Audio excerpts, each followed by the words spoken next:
Oke, halo teman-teman semua. Untuk memahami 9 step desain sprint yang berbeda dengan Google.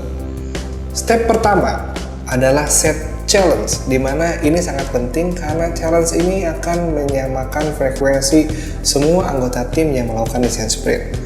Bagaimana cara membuat challenge? Pastikan challenge yang ada memenuhi kaidah SMART, specific, measurable, achievable, realistic, dan timely. Kita akan mulai contohnya. Saya akan berikan contohnya, itu adalah seperti ini.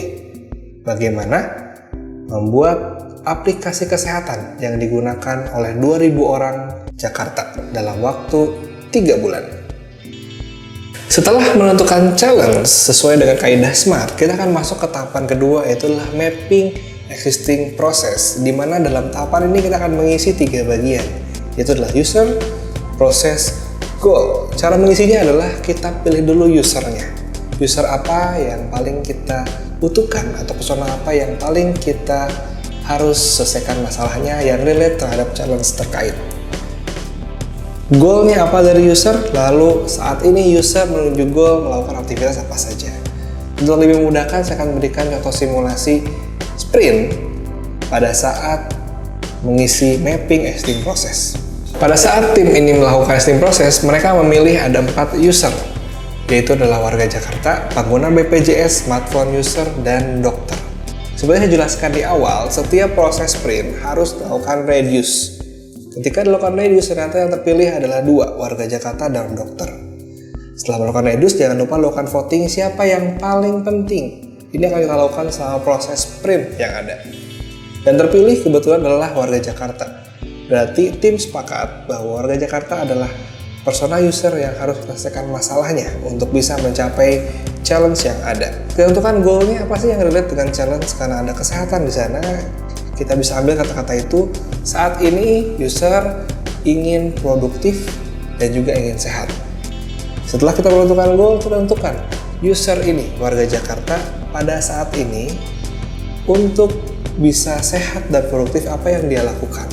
Lakukan hal yang sama seperti tadi, tulis, tempel post-it, reduce, dan kita akan menemukan satu sequential proses di mana ternyata pada saat sprint ini warga Jakarta melakukan makan teratur, makan sehat, olahraga teratur, tidur cukup, sehingga mereka bisa panjang umur dan produktif. Setelah melakukan mapping existing proses, kita akan masuk ke step ketiga, yaitu adalah list interview. Simple, kita melist siapa saja yang akan kita interview based on mapping existing process. Kalau kita lihat, usernya adalah warga Jakarta. Kita tentukan siapa warga Jakarta yang ingin kita wawancarai. Contohnya adalah Pevita dan Hamis. Lalu kita pilih juga expert, di mana expert ini tidak perlu expert secara title, tapi expert yang dirasa oleh para tim bisa menjadi expert terhadap masalah yang ada. Sebagai contoh, anggap saja Dr. K. Setelah memilih siapa user yang ingin diwawancarai, expert yang ingin diwawancarai, kita harus membuat list of open question. Apa itu open question? Adalah pertanyaan yang pada akhirnya mengajak user yang ingin kita wawancarai curhat apa yang mereka rasakan.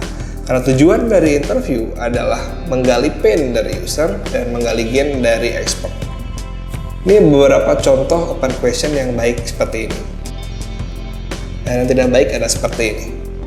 Dan dalam membuat open question, gunakan mapping existing process di bagian prosesnya sebagai koridor agar pertanyaan yang diajukan tidak kemana-mana dan stay fokus sehingga mencari pain yang bisa kita gunakan untuk menjawab challenge yang ada. Kita masuk ke step keempat kali ini teman-teman. Setelah ada user persona yang ingin kita capai, yang ingin kita lakukan wawancara, sudah ada pertanyaannya, saatnya kita get out of the building, yaitu lakukan wawancaranya. Di mana ada beberapa roles yang harus dipenuhi oleh para tim atau anggota tim, yaitu adalah wawancara harus dilakukan bersama-sama. Jadi, misalkan ada 2 orang yang akan diwawancarai, tidak boleh dibagi 2. Harus 1 orang yang akan diwawancarai usernya, semua harus mendengarkan. Dan apa yang dilakukan selain menanyakan pertanyaan tentu saja, yaitu adalah mencatat apa saja keluhan-keluhannya, pain-painnya apa saja. Kalau untuk user seperti itu. Kalau untuk expert, kita mencatat gen-gennya apa saja. Pain dan gen ini nantinya akan kita convert menjadi HMW. Apa itu HMW? Itu adalah how might we. Sebagai contoh simple untuk memahami how might we adalah bagaimana kita bisa. Anggap saja kita sudah melakukan wawancara dan kita sudah menemukan beberapa list pain-nya. Kita akan membuat how might we-nya dari pain-pain ini. Caranya cukup simple. Rubah menjadi kalimat positif. Tapi ada cara penulisannya, di mana dalam kertas post-it tulis HMW garis bawah kata-katanya apa positifnya. Sebagai contoh, misalkan pain-nya adalah sesuai dengan hasil simulasi, ternyata warga Jakarta kesulitan mencari makanan sehat. Dari kalimat pain ini kita rubah menjadi HMW, itu adalah HMW garis bawah mempermudah menemukan makanan sehat. Cara bacanya adalah bagaimana kita bisa mempermudah menemukan makanan sehat. Simpel seperti itu. Ini adalah cara pendekatan pembuatan HMW yang paling simpel. Buat kalimat pain menjadi kalimat positif.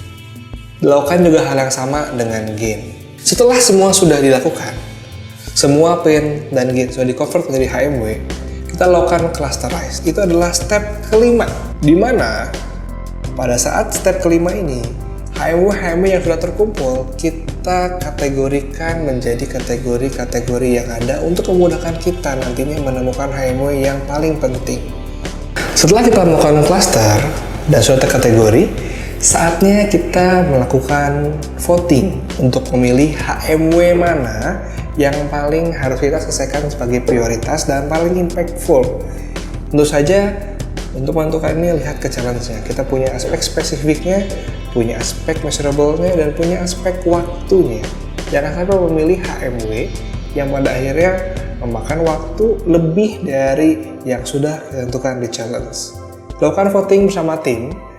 Jangan salah, yang di voting adalah HMW-nya bukan kategorinya. Karena kategori hanya memudahkan kita untuk lebih memilih HMW yang tepat.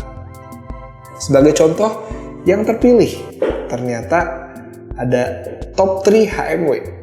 Yang pertama adalah membuat reminder agar pola makannya teratur, mempermudah olahraga bersama, dan mempermudah menemukan makanan sehat. Itu sebagai contoh. Terima kasih, kita akan lanjut dan ketemu lagi di modul selanjutnya. Salam inovasi. Sebagai contoh.